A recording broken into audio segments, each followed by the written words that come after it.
Welcome back, guys, to the Bound Together episode 9.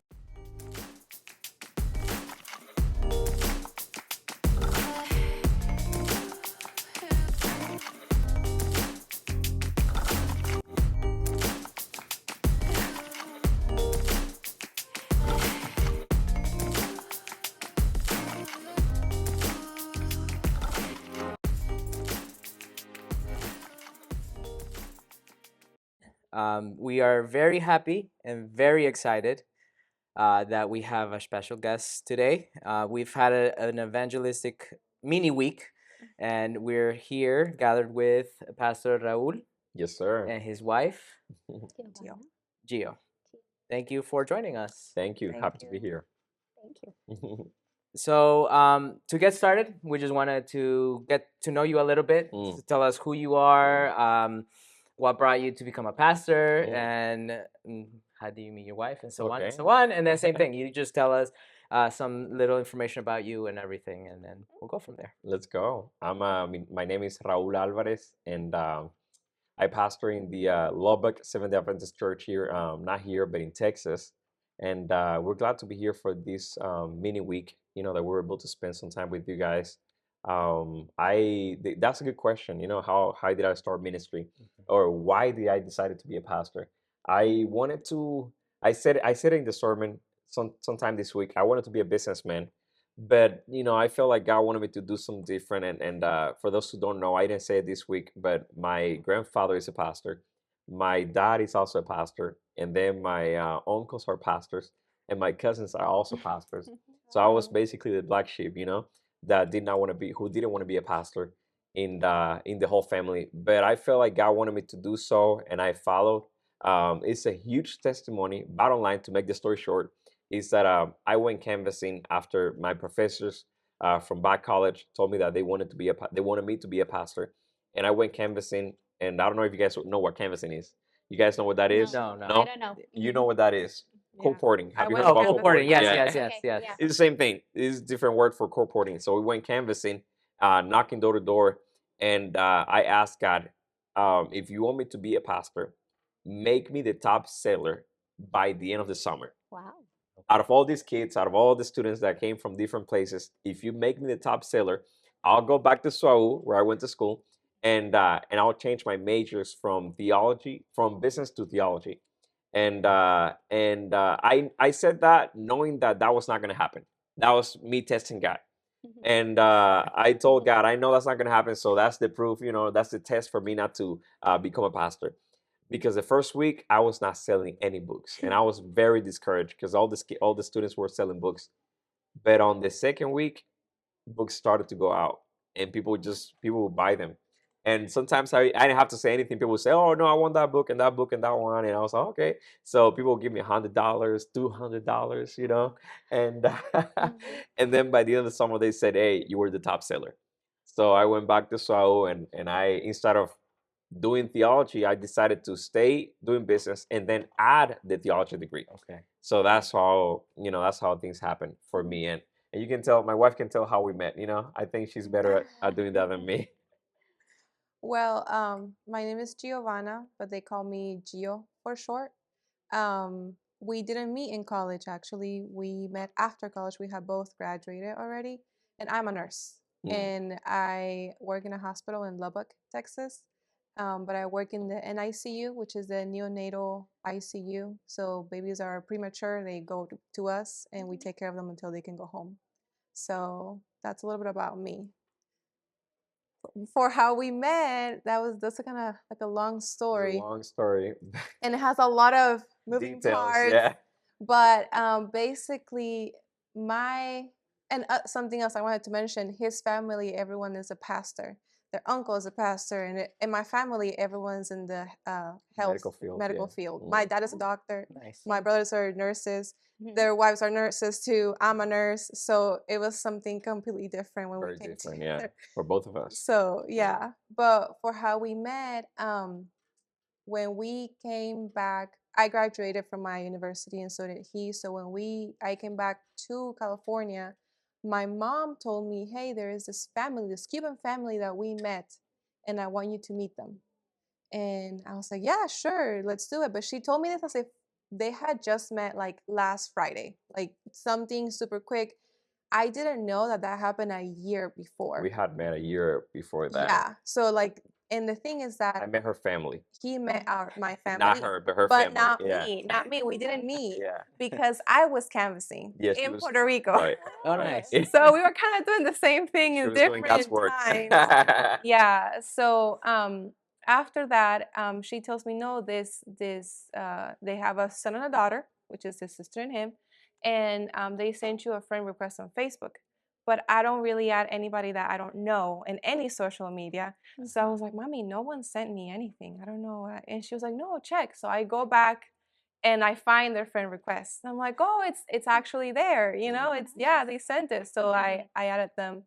But basically they met because it's your dad's friend. My dad's friend. It's his dad's friend that grew up with him. Right. Goes to my parents' church in California, and his dad was pastoring in California. So that friend of his dad said, To you your know, mom. to my mom, they said, oh, you know, let's all come together. We're gonna do Vespers on Friday night. You know, recibir el sábado all together. And I was like, sure, let's do that. And then, well, they said I wasn't there, and she said to my mom, that friend, she said, I have the husband for your daughter.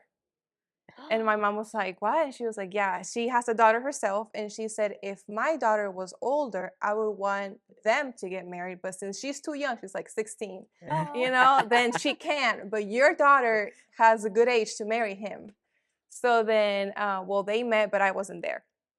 So a year goes by, I come home, and then she tells me that, and she doesn't tell me that this lady said that. You know, I was like, Yeah, oh. we didn't. None of us knew. None of us Yeah, knew. None we of didn't us know. knew what was actually happening. And Right. then, yeah, It was a setup, you it know. was a setup. We didn't know. We fell into the trap. Right. But yeah, so it's kind of like how you were talking about in the sermon. It's like the past and the future and the present. Yeah, yeah. Because when I was in Puerto Rico studying, in COVID, like we couldn't go out or anything, and everything was online. So then my best friend, before I went back home, before my mom told me anything about this family that they met, she told me, my best friend was like, hey, this pastor preached in our church, but like through Zoom, and the sermon was really good. So I'm gonna send you the link. It was supposed to be his dad, but his dad surprised us with his son. So now, like, you know, you can watch. And I was like, sure, I'll send it to me. We have nothing else to do. It's COVID. And I listened to the sermon, and I was like, wow, it's a really good sermon, but who's a pastor? And she was like, Gio, don't focus on the guy, you know, listen to the sermon. And I was like, okay, you're right. You're fine. It's fine. So then, and then that's when, like, I had actually seen him before seeing him. Before she met me, yeah. Yeah. That was a God thing, because when she said that, when she looked at the friend request on Facebook, she said, "Oh, this is the guy. This is the Yeah. pastor that I watch." That's you know? when I recognized him. Yeah, this is the guy that my best friend sent me, and then she said, "Oh, okay." So it's crazy that she saw me for the first time in that live stream, but I had already met her family a year before that. And I knew nothing about that. Yeah, and I don't remember seeing her either. Yeah. None of us remember anything, you know. Yeah. And it's God's timing is perfect, because I was dating somebody back then too, you know. So I was talking to somebody else. she was dating somebody too. So if we would have met back then, you know, Yeah. it would have worked out. Yeah. No. But praise the Lord that a year later we met, and then that's how we started. Yeah. I went to see her. I went to California, and I saw her for the first time, and I fell in love with her. I said, I know she's gonna be my wife. So a year and a few months after that, I proposed, and then here we are. I know you guys are gonna get married too. Thank You know, you. not too far away. Yeah. So you know, we're in the same boat that you guys are right now. Yeah. And actually, I was gonna ask you, how Mm. do you know, or did you know that she was the one, or he was the one? Because that's a question that Yes. youth, like the young people, Right. is having right now. That's a Like, very good question. Yeah. Very good question. When we started talking, I guess I was used to very toxic relationships, you know? yeah. Because when we started talking, everything was so easy that I was Yeah. like, I can't believe this is happening. You know, I remember Everything that, flowed. you know, when I would text, let's say my exes, you know, or the people that I talked to, I would text them, and they would take a while to get back to me, and I would take a while longer, much longer than them. And it was so toxic that I was, and I was used to that game. But when I started talking to Gio, she would reply right away, and I wouldn't be ashamed to reply to her right away. We would reply right away to each other, and sometimes she would call me randomly throughout the day, and I was like, I have never experienced this before. Like sometimes I had to like, hey, you think we can talk tonight? Or she'd be like, oh, you think we can talk later? I was like, oh, yeah, well, maybe, I'm busy. But with her, she would just call me, and I would just call her. So You think? things flew so naturally that I was like, this has to be the one. Yeah. And I'll tell you this, and I think this is a good lesson for everybody that is watching. One day, she showed me her prayer journal, Mm, and she said, here I write all my prayers that's every true. night. I still do. Every morning I get up, and I get up and I write to God what I want him to do in my life, or the things that I'm going through. And I say, well, I said to her, it'll be a dream if one day I make it into that journal. Yeah, that's true. Eh, but guess what the answer was? You're already there. Yeah. When she said you already in that journal, Amazing. I'll say, oh, this is deep. Because Yeah. like nobody Yeah, ever that's said to true. me, hey, I've been praying for you, or like I've been praying for our relationship. Yeah. And because I never got that, I was like, yeah, this has to be the one. So I knew right away that she was gonna be my wife right after that. Wow. Yeah, yeah, yeah. Yeah. To me, when we first started like messaging, talking, like it just felt like I couldn't get him. Like no, sorry, we hadn't even texted yet, but I had seen him, and I was like, I was praying. I was like, Lord, if this is not the person for me, like why am I even thinking about a guy that I haven't even met? We haven't even spoken. Like I don't know anything about him. So it's like if this person is not for me, take him out of my heart, my mind. Why am I thinking of him? And it was like something I couldn't get him out of like my brain. I was like, why is this happening? And even before we met, before I even knew anything about him, I felt like it was like a feeling. It was like God was telling me, get ready. Like get close to me. Get closer to me because something big is gonna happen and it's gonna change your life. I was like, am I gonna be my husband? Like, what are you talking about? But it was something that I genuinely felt. And when I met him, the way that I kind of knew, I mean, I always wanted someone that was, I didn't know I was gonna marry a pastor, but That was not the plan. that was not the plan. But I knew that whoever I married, I wanted whatever he did, like career wise, to be like devoted to God. Like I knew that I wanted like him to, like if he was a teacher, I wanted to teach in the Sabbath school. If he was a preacher, to preach. If he was whatever he did, I wanted that. And he just happened to be a pastor that all he does is church, Yeah. But I saw that he loved God before anything else. And that to me was just so important. Like he loves God more than me. And I love that because that's how it should be. So I felt that from him, and it was just God, and everything that happened, my mom and the friend and the everything that was just coming together. I was like, this has to be from God. Like there's no other way that that could have happened. Yeah. So It was the perfect plan. it really was. It really Yeah. was. Everything flew naturally, and I really enjoyed that. Yeah, me too. It wasn't that hard. Even though it wasn't perfect, we had our struggles and hurdles for sure. Absolutely. But you could see that it was God. It was a God thing. It was led by God. That's awesome. And I think part of what you're saying, it first of all, a lot of your story, it made me laugh a lot because it's similar to how I Our felt story. with our Yeah. story. Really? I would love to hear that. That's awesome. Yeah. So That's- part of our story, and Anita can tell her part. So similar to you, Mm. I was in a relationship. She was in a relationship, and she walked in, and I was a teacher in the Sabbath school class. Wow. And she, first of all, I didn't think much of it at first. Right. But what started freaking me out was she would bring a notebook. Ooh. And she would write everything, every word that came out of my mouth. She would I be love writing to do notes, that. writing notes, Wow. writing Yeah. notes, writing notes. Yeah. And then a year after, she just disappeared. COVID happened, Oh wow. and I didn't know what happened. And normally, so Pri and Wensi are in my class, Okay. and Pri always invites people. Mm. So we always have people coming in, people coming out. So Mm. then I just thought she faded out, and she was like, "All right, I'm done with church." Wow. And it was COVID. I didn't know, and she'll tell you her part, but she got stuck in Costa Rica Oh, I for see. 6 months. Mm. And I want to clarify something here. I'm new in the Adventist world Is that because right? because Well, you look very Adventist to me. You do. yeah, but no. Well, I got Wow. baptized 3 years ago. well, 3 years Wow. ago. Yeah. Okay.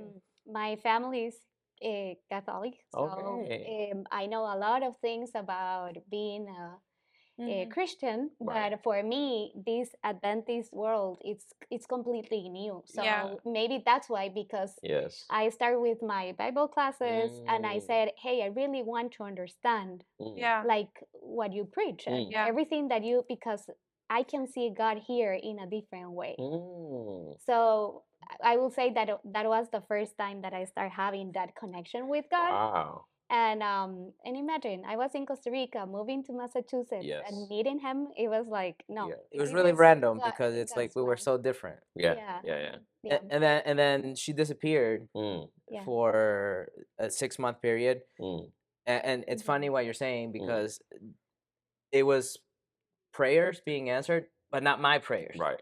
Right. It was literally the prayers of so many church people and even my Well, my parents. prayers too. And Ah, her yeah, prayers. Yeah, Like for because example, I never prayed for it, but she Wow. did. yes, She had a Wow. long list of who was she looking for. That's yes, beautiful. yes. And he met all the criteria. He met all the. Just Except one. one. No. Was that one? You could tell him.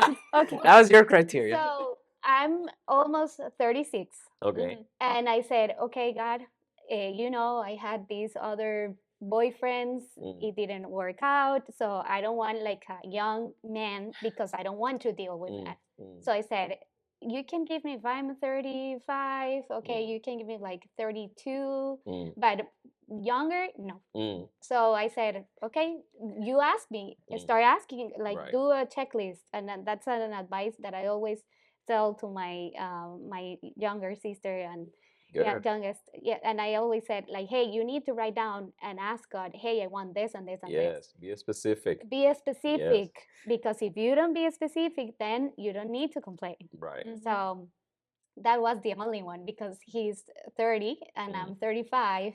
But then God, it's his humor. He said, That's you right. know what, That's right. that's But you look like a kid, you know? yes. Oh, thank you so much. You But no, for real. yes, for Yeah. real, for That's real. crazy. Yeah, Wow. yeah. That's So You insane. both look really young. But both of you guys, you thank know? you. Thanks. But you Thanks. tell me like Yes. you tell me right now you're 36, I wouldn't believe you. Yeah. Like I wouldn't believe you. I was like, Show there's me no your way. ID. Yeah. My genes, There's no way. the creams and all the things that I use. Eat your vegetables, you guys. You know Yes, that's yes. Exercise. Yeah. No, but going back of your personal life and a little bit of your ministry. Mm, So can you tell us when did you mm, um basically said, hey, yes, I want to be a pastor, mm, mm, or mm, yeah, whatever, everything that you do, it's mm. to serve God, Yeah. and I think that we need to do that, Yeah. and especially in these Yeah. new times. Yeah, we're living in difficult times for Yeah. sure. When for me to say when the time, when I decided to be a pastor, I told you guys it was when I went canvassing. But when I came back, I was still doubting, whether I was in the right place or not. And I guess a lot of prayer, not only from my parents but also from my sister and myself, came through with my decision to become a pastor. Because I would ask, I remember the first time, I grew up preaching. This is what I did, growing up. But there's nothing like preaching when you're an adult. When you're a kid, people are like, "Oh, that's cute," that's a young guy or a little guy preaching. But when Yeah. you're an adult, people are going to criticize you, Yeah. and people are going to be like, "Oh, I don't know if I disagree with that," and that's totally fine. I Yeah. think disagreeing with people, as long as we are respectful, is totally fine. But it's not only that, but folks be talking behind your back, and they be saying things that are not true. And I remember when I started preaching, people would say, "Man, that's so good. I see that's your passion. That's what you should be doing." But then when you become a pastor, it's a whole different game. And I remember when I was doing my practice as a pastor in Fort Worth, Texas, and I was discouraged because I was preaching for a whole week, and I was so tired. I was tired. Number two, uh, it was a very small church, very, very small. We had to go and pick up the members and bring them to church, preach to Mhm. them, and then take them back home. Okay. You know, on Saturdays, on Sabbath, we have to bring them to church, give them food, feed them, and then take them back. I was like, this is a full time job. I mean, and I was doing that was just my practice. And I remember I was very discouraged one day on a Friday evening, and I talked to God and I said, God, what do you want me to do? Because I was a senior now in college Yeah. on my last year. What do you want me to do? Because I'm discouraged. Is this really what you want me to do? Is it really do you really want me to be a pastor? And I remember that I was sitting outside of the church crying, you know, asking God real questions.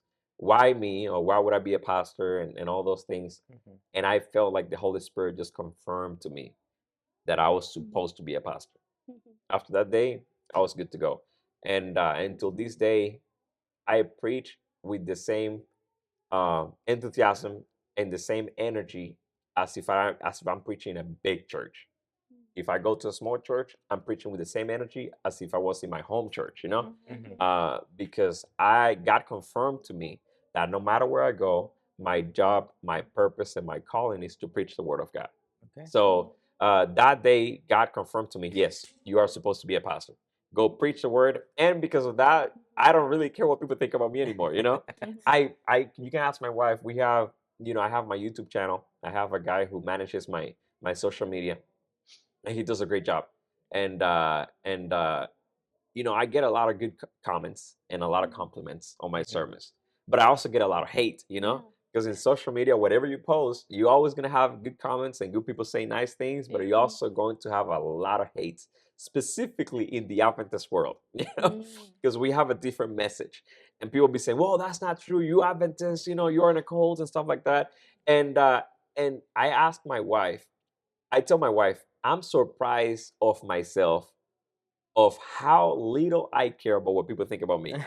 It doesn't even affect me anymore. It's crazy because younger me will be suffering, you know, and crying and be like, man, why are people so mean? But right now I'm like, I could care less. I don't really care. And I believe that everything happened after that day when God confirmed to me, hey, no matter what happens to you, this is the right path for you. You are supposed to be a pastor.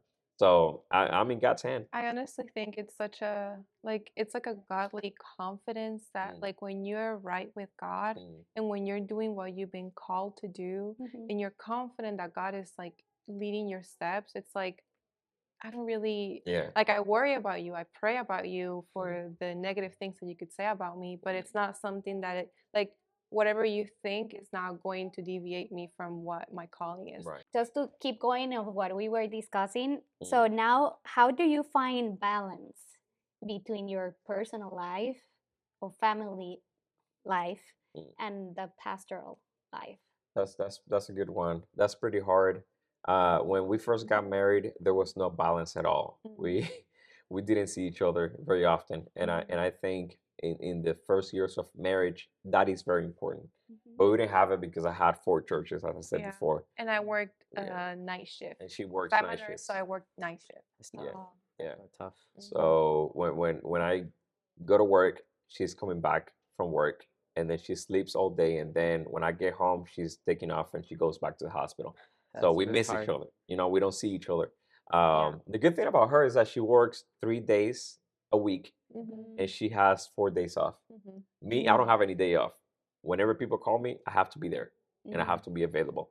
So that finding that balance is pretty hard. But I don't know. What do you think? I definitely agree. At first, it was really hard. Not only that aspect, but I've been Adventist my whole life, but I've never been a pastor's kid. So that's something that he was used to. He was used to long days, long nights, and he said it in the sermon. Some of the churches were 2 hours away, an hour away, an hour and a half. So he would come home at 10, 11, 12. And I was home alone. I was like, well, this kind of sucks, you know, because Yeah.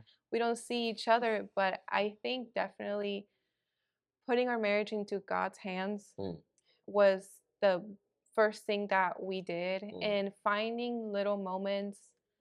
We used to walk like on Friday nights, on Friday evening, like to into the Sabbath. We Yes. just would take walks Go for walks, around yeah. our like That's That helps a apartment lot. complex, you know, and we would just talk. Yeah. How was your week? What do you do today? You know, I try not to work Friday nights, so at least I was off that day, and I was like, okay, so what happened today? So it was the little moments that we were able to find in the middle of the chaos, in the middle of the four churches. Yeah. He would call me on his way back home or things like that. Like Yes. it was the little moments that like made us go through it, because if not, it would have been almost impossible. Yeah, yeah, and it has to be a good balance. Like Gio said, she she has been Adventist her whole life, but she has never been obviously a pastor's wife, and nobody in her family was married to a pastor. Yeah. So the dynamic is very different. I grew up, in this lifestyle,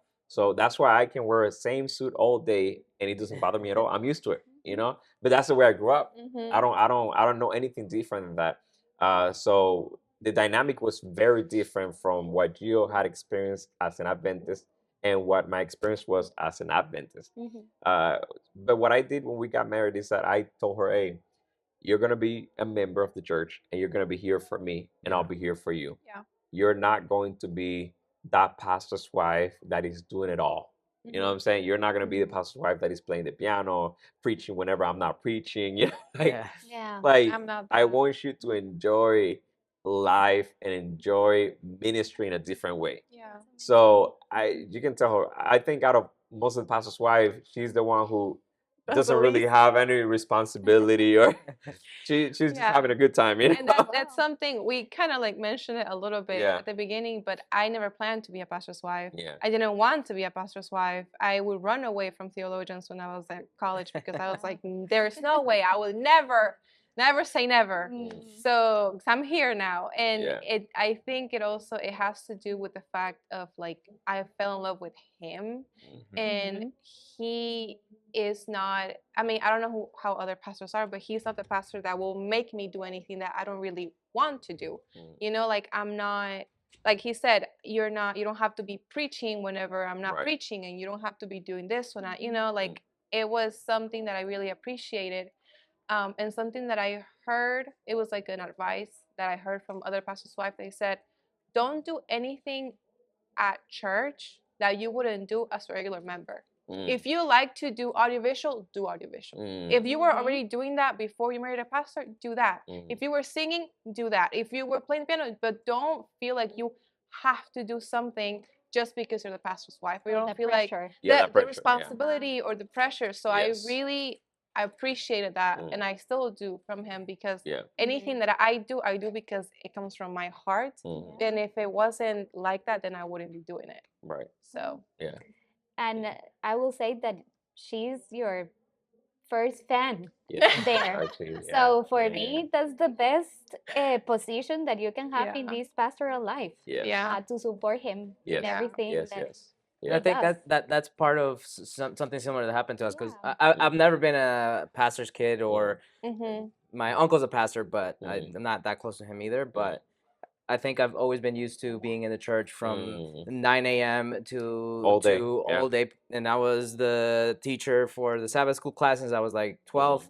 I've been a teacher. I've been with Pathfinders. I've been with the accounting. I've done audiovisual. I've done everything in between. Wow. So my day has always been full. So I think that that's part of something that we've had where, and I do appreciate because you are my first fan and you're always there to support me with whatever. But we had to have that discussion at some point where she said, "It's too much. Yeah. I am burning out." Right. I told her, "You Right. should never burn out." Right. Yeah. That's when you need to start to say no and Yes. step down and say, "This is what I can offer, and Right. it's okay." And that's Yeah. okay. Yeah. Yeah. And it's difficult because is. I'm a person that I don't like to say no. Mm. So, but then I start saying it's my mental health, Yes. Yeah. it's my time. Sometimes we just need to say, hey, no. Yes. And it's okay too. So that's something that I always try to tell the youth, because it's difficult. It's difficult Yeah. to Very learn how to difficult. say no. Yes, very difficult. I think, I'm glad that you mentioned that mental health aspect because that's so important, and we're both aware of the issues that mental health can cause if you are not checked, if you don't talk to a doctor, if you don't see what was going, if you don't think about the things that are going through. So I think that's very important. And by the way, I want to say that I'm very proud of you guys because you guys are so involved in the church. and I Thank saw it you. throughout this week. And I'm like, man, you guys are very good young people. You guys, we don't have a lot of you guys in churches, you know? Yeah. And the Mhm. fact that you are not pastors per se, but you are very involved in the church, it speaks a lot about your relationship with God. So Yeah. thank you guys for doing Oh, that. thank you. Yeah. Thank you. Yeah, Thank you. yeah. Now that you are saying that, invite our young people to come back. Yes, yes, yes, yes, yes, Please, yes, please, yes, because yes. that's part of the things that we are trying to That's our do. struggle, I Like, think. Mm, I think that, yeah, sometimes we just have one or two, mm, and it's like we start questioning yeah, God, why we are doing all this yeah. effort if we don't see the young people at Right, church. right, right. So I don't Yeah. know if you Part of have that, had it. it's that, but then every single time I think that and I get discouraged, God slaps me. It's Yeah. like Yeah, letters of that's true. Paul that Yeah. is just like smacking you. Yeah. That's how I feel, because sometimes I get discouraged. I feel like, what am I putting so much sweat, tears, and effort into Yeah, it's the hard. ministry? But at the end, like for example, we went to the Pathfinders camp last Mm, week, and I haven't had so much fun mm, in a Pathfinders camp as I did, mm. because I see, even though we have a small club and it's maybe 5 or 6 of us, Okay. Mhm. I can see the difference in their life, Mm, and that fueled me even more. wow. And I think now I'm coming back from the camp. I'm like, okay, I'm exhausted because it was sleeping in the cold. Well, I didn't sleep in the cold because I went home and back, but like the people slept in the cold, and we did this, and we suffered through a lot of effort. Mm, But then now I came back with more energy, saying, okay, I can make more. So for mm, example, one of the projects that thankfully I was reelected, and mm. it's not like I ran for it, but Right, right. I was reelected into the youth department as being Mm, the youth director. mm, And one of the stuff is I want to target the younger generation, mm, because they're the key for the next ones, mhm, because we don't have a lot of the teenagers, mm, but if we catch them when they're really, really young, mm. that's gonna make the difference. Oh wow, Yeah. man. And I know that you guys are already making a difference. I will tell you this real quick. I took some classes from a project that they were doing in my union, the Southwestern Union, Mhm. and those classes were about how to keep the young people in the Mm. church, you know. And they said that the best way to keep young people in the church is to have them involved in the church. They want to be part of something. They don't want to be seated, you know, on the pews, but they want to be the ones being part of the decision. Yeah. If you make them be part of the decision, they will stay. Because that's what, especially, you know, in this younger generation, our generation is very different. We are millennials, you know. Yeah. Yeah. Well, except my wife is, you know, in the border between a Gen Z and a millennial. She's actually a Gen Z, you know. But but And the but technicality. right, but she acts like a millennial. But this generation, the Gen Z, it's very hard to work with because they're not involved. You know, they're just in their own world, and they say that the only way to keep them in the church is to have them involved. It's not that they are in their own world. It's just that they want to be part of the decision. They want adults to talk to them and tell them, "Hey, I know that you have great ideas. Come and join us at the table so we can talk about them." You know, and we don't do that at church. No. You know, And we make the decisions especially, for them. yeah, and in Mm. this church, we have a big difference Yeah. between the young people. Yeah. It's a gap, giant. The age gap cultural is very yeah. And our issue is not just age, but it's a culture too. A Because cult. That's true. you have the Yeah. older generation who are all were not born here, Came from necessarily, overseas. Yeah. and then now the ones that, so there's a culture clash, Yes. and then you multiply it by the age, and then Yeah. that creates a bigger Yeah. problem. And every generation thinks that they know it all. You know. Yeah. So Yeah. so the older generation think that they can tell the younger people how to do things, you know, Yeah. Yeah. and be like, well, this is what worked in the past, so this is gonna work. And that's why I preach this sermon. I'm very passionate about that because we use methods, you know, that worked in the past, but we have to update ourselves every year because God continues to speak, you know, and maybe your generation can bring something new to the table that we never saw in our generation. So I think if we keep him involved, we can bring him back to church, you know. And I'll speak from experience. Our church, we have a lot of young people, Yeah. but a lot of young people. Yeah, and I would love for you guys to come to my church, you know, whenever you guys are available to. because we do have a lot of young people. Well, it helps that we have a big university in our city, and that is Texas Tech. Go Texas Tech, okay? and and they come to our university and they come to church every Sabbath. And on top of that, we have a lot of young people in our church because they grew up there, and it is interesting because they are so involved in the church as well, and you don't see that typically in any other church, you know. And I'm very grateful that they are that involved. Now, the reason why they are involved is because they are part of the service. Yeah. Our young people have positions in the board, you know. A lot of them. I mean, they sit at the board meetings and they give their opinions, and I welcome that. I was like, yeah, please talk. So keep them involved always helps, you know. And I think it's a matter of time to training the congregation on how to do that. Yeah, and it's not only them being on the board. Like our church also really helps them. Like if they have a project and it's like ambitious or whatever it is, like the board or my husband also, they do their best to like actually support it. Like you want to do an evangelistic series at your university? Okay, we'll try to do that. We'll try to make it happen. And they really bend backwards and forwards just to make those things happen. And I feel like that makes them feel included. Yeah. And they appreciate it. Yeah. I'll tell you what we did.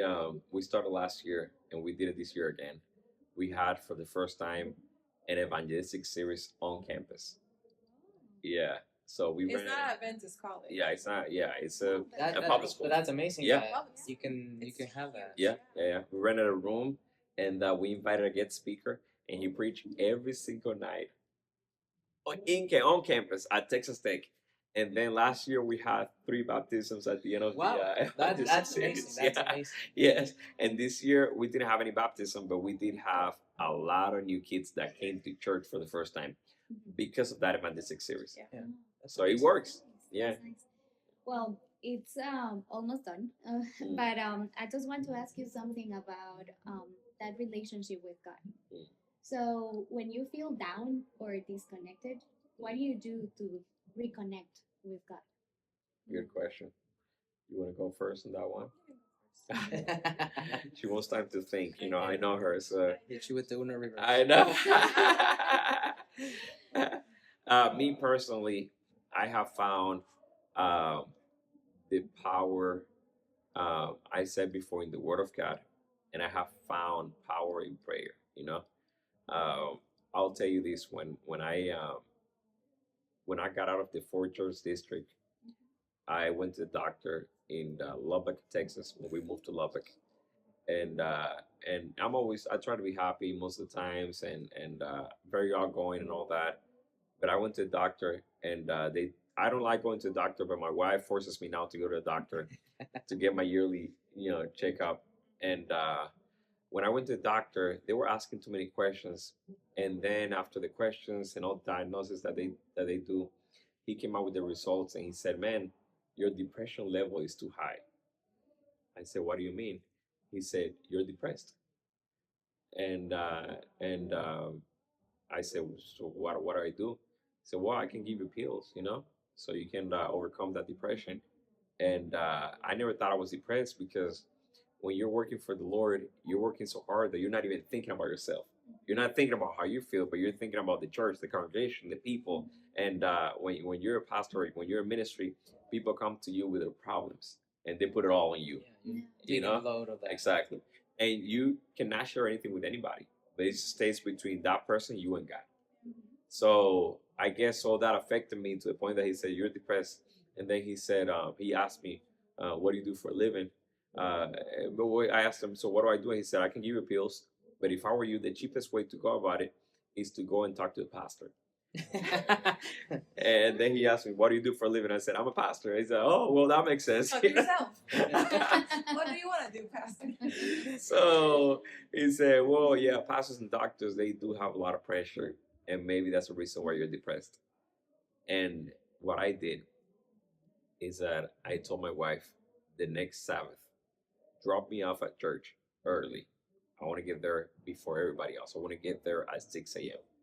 Drop me off at church. Now, we start our services at 9 with prayer. We have a group, prayer group, and then at 9:30 we have the breakfast. You know, not anymore, but we used to have breakfast in the church for people to come and participate. And then we start our main service at 11. But I told her, drop me off at church at 6 a.m. because I want to spend time with God by myself. And I got on my knees in that office, in my office, and I prayed and talked to God and left it all in God's hands. And that day it was kind of like a whole load came off my shoulders. And I was able to give it all to God. So staying rooted in the Word of God can help you tremendously in your relationship with God. But prayer, man, prayer is the key, because if you don't speak to God about what you're going through, you're going to keep it all in and to the point that you're going to explode. And by the time you explode, it's going to be too late. So my advice for those who are watching right now is that talk to God in prayer. He will help you overcome anything that you're going through. Don't keep it to yourself. Give it all to God, and He will be able to help you overcome those things that you're struggling with. And just like I was able to overcome depression, even though I didn't know I had depression, I was kind of sad, but it was not like I felt like I was that down. But deep inside, I was very depressed. And prayer with God or through God's help was able to help me get through it. Yeah, so that's what helps me in my relationship with God. Reading the Word and prayer. Great. Yeah. I definitely agree, with that. I think prayer and the word and seeing how in the Bible others also went through sad, depressing moments, and life things just didn't make any sense. And realizing how much they trusted God and how God really helped them through. So that's besides that, I was thinking to like what else have I done, and at least now that I'm married, I confide a lot in my husband, and I feel like it generally takes a village to get through life. It's hard when you're by yourself, and I definitely talk to him and to my friends, and whenever I feel sad, like, hey, this is happening, like, what have you done? What do you recommend? And I mean, he's also a pastor, so it really helps. But in general, you have at least one friend Yeah. that can listen to you and I can say like, hey, I went through the same thing, or I'm going through the same thing, or or I understand you, or my sister can understand you, talk to her, and there are some things that are just really hard that other people can help you with and that you don't even know. So confiding in someone that you trust can also help, someone that is also centered with God, all the things that you want, someone that will lead you closer to God. That really helps. And I mean, I've gone to therapy too. So if there's so much that he can do, there is so much that we can do on our own. Yeah.